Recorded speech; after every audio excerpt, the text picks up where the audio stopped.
On l'a essayé maintenant, Luc-Olivier, Oui. et tu nous parles de Jeep. Oui, Jeep. En fait, je veux surtout vous parler de la motorisation que j'ai mis à l'essai dans le Jeep Grand Wagoneer L Série 3. Well. Parce que c'est le premier produit qui est arrivé avec ce qui remplace les fameux EMI du côté de la grande famille de Stellantis dans le département de Yététan.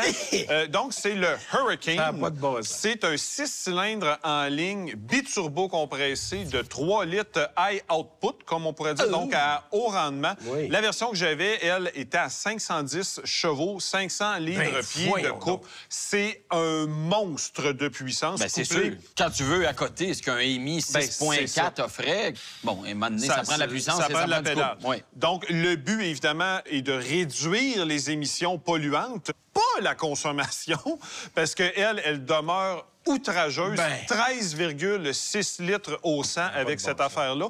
Et ai-je besoin de te dire que la motorisation préfère le 91? Ah oui, Dû à sa ben, double configuration. turbo, à un Ben, moment donné. c'est ça, high output, le forfait Ouais. au complet. Ouais. Par contre, il faut quand même le dire, le mariage moteur-transmission dans cette grosse Bertha-là, là, littéralement, c'est gigantesque comme véhicule. Ça marche vraiment bien. C'est pas violent comme puissance. C'est bien équilibré. De grosses capacités aussi. Oui, j'imagine. Écoute, Ben là. tout est là. Ben oui. Mais justement, comme il n'y a pas de compromis, qu'est-ce qu'on va faire avec ce moteur-là, au juste? Ben, on va le mettre partout, Pierre. C'est pas Ouais, compliqué. ouais. Avec le nouveau Ram 2025 rafraîchi, Ouais. évidemment, ben là, bonsoir le EMI. On savait que ça va se ramasser dans le Ram. Ça va s'étendre dans d'autres Toujours en modèles. biturbo? Est-ce qu'il Il y a une autre version qui est un peu moins puissante, autour de 470 chevaux. OK. Ça demeure de la grosse cavalerie. Ouais. Mais il reste que... Il était temps qu'on arrive avec ça. Moi, ce que je trouve dommage et pitoyable, en fait, de la part de Stellantis, c'est qu'on n'a aucun effort d'hybridation Ben non. réel. Même pas de 48 T'sais, volts.